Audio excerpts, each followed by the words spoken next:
తురకయంజాల్ municipality ప్రారంభం ఎప్పుడు? రంగారెడ్డి జిల్లాలోని మున్సిపాలిటీలలో తురకయంజాల్ మున్సిపాలిటీ ఒకటి. ఇది 9 గ్రామ పంచాయతీలు, 6 హామ్లెట్ విలేజెస్తో 189 కాలనీలతో 24 వార్డులుగా విభజన అయింది. 2019లో మున్సిపాలిటీగా ఏర్పాటైంది. ప్రస్తుత జనాభా 86,000. ప్రస్తుత ఓటర్లు 74,000 ఉన్న ఈ మున్సిపాలిటీ రాష్ట్రంలోనే పెద్దది. కానీ మున్సిపాలిటీ ఏర్పడి 6 సంవత్సరాలు కావస్తున్నా సొంత కొత్త బిల్డింగ్ ఏర్పాటు చేసుకోలేకపోయింది. 2019కి ముందు గ్రామ పంచాయతీలుగా ఉన్నటువంటి మునగనూరు, కోహెడ, ఉమర్ఖాన్, దైరా, బ్రాహ్మణపల్లి, రాగన్నగూడ, తురకయంజాల్, ఇంజాపూర్, తొర్రూర్, కమ్మగూడ గ్రామ పంచాయతీలు సొంత భవనాలను కలిగి ఉన్నాయి. ఈ మున్సిపల్లోని ప్రజలు మరింత దగ్గరగా సర్పంచ్ల ద్వారా సేవలు పొందారు. ఈ క్రమంలో 2019లో అప్పటి టీఆర్ఎస్ ప్రభుత్వం ఈ 9 గ్రామ పంచాయతీలను మున్సిపాలిటీగా ఏర్పాటు చేసింది. మున్సిపాలిటీ ఏర్పాటైన ప్రారంభం నుండి తురకయంజాల్ గ్రామంలో గల గ్రామ పంచాయతీ భవనంలో కొనసాగుతూ వచ్చింది. అనేక సందర్భాల్లో సర్వసభ్య సమావేశాన్ని ఫంక్షన్ హాల్లో నిర్వహించుకోవడం జరిగింది.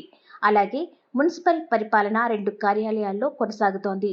అందులో ఒకటి ఎంజాల్ గ్రామంలోని మున్సిపల్ ఆఫీస్ కాగా మరొకటి రాగన్నగూడ పాత గ్రామ పంచాయతీలో పరిపాలన కొనసాగుతోంది. ఇది ప్రజలకు ఇబ్బందిగా తయారైంది.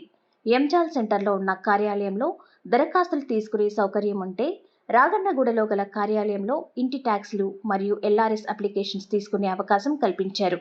అధికారులు ఇక్కడ కొంతమంది, అక్కడ కొంతమంది ఉండి సేవలందిస్తున్నారు. కమిషనర్ గారు పూర్తి సమయం రాగన్నగూడ కార్యాలయంలోనే కేటాయిస్తున్నారు. అప్పుడప్పుడు మాత్రమే ఎంజాల్ కార్యాలయంలో ఉంటారు. దీంతో తమ అవసరాల గురించి, సౌకర్యాల గురించి ప్రజలు, సామాజిక కార్యకర్తలు, ప్రజాప్రతినిధులు, నాయకులు ఏ సమయంలో ఎక్కడ ఉంటారో తెలియక చాలా ఇబ్బందులకు గురవుతున్నారు. ఈ క్రమంలో ప్రజల నుంచి పెద్ద ఎత్తున సొంత బిల్డింగ్, మున్సిపల్ కార్యాలయం కావాలని అప్పటి కౌన్సిలర్లు మరియు ప్రజల నుంచి డిమాండ్ వచ్చింది. దీంతో అప్పటి ఎమ్మెల్యే మంచిరెడ్డి కిషన్ రెడ్డి, అప్పటి మున్సిపల్ శాఖ మంత్రి కేటీఆర్చే ఫిబ్రవరి 9, 2022 నాడు బ్రాహ్మణపల్లి రోడ్డులో గల సాయిబాబా టెంపుల్ క్రాస్ రోడ్ వద్ద 1,40,00,000 అంచనా వ్యయంతో అప్పటి మున్సిపల్ చైర్పర్సన్ మాల్రెడ్డి అనురాధారామరెడ్డి మరియు కౌన్సిలర్తో కలిసి శంకుస్థాపన చేశారు. కానీ భవన నిర్మాణం పూర్తి కాలేదు. ఈలోగా నవంబర్ 30, 2023 సంవత్సరంలో శాసనసభ ఎన్నికలు వచ్చాయి. ఈ ఎన్నికల్లో 2023 డిసెంబర్ 4 నాడు మాల్రెడ్డి రంగారెడ్డి ఎన్నికయ్యారు. వారు వచ్చిన తర్వాత 20 జనవరి 2025 నాడు మన్నెగూడ ఆర్టీఏ ఆఫీస్ సమీపంలో సర్వే నంబర్ 471లో మరొక శంకుస్థాపన చేయడం జరిగింది. అయినప్పటికీ 8 నెలలు పూర్తి కావస్తున్నా ఇప్పటికీ మున్సిపల్ ఆఫీస్ భవనం కార్యరూపం దాల్చలేదు. అప్పటి మున్సిపల్ పాలకవర్గం పదవీకాలం 2025 జనవరి 26తో ముగిసింది.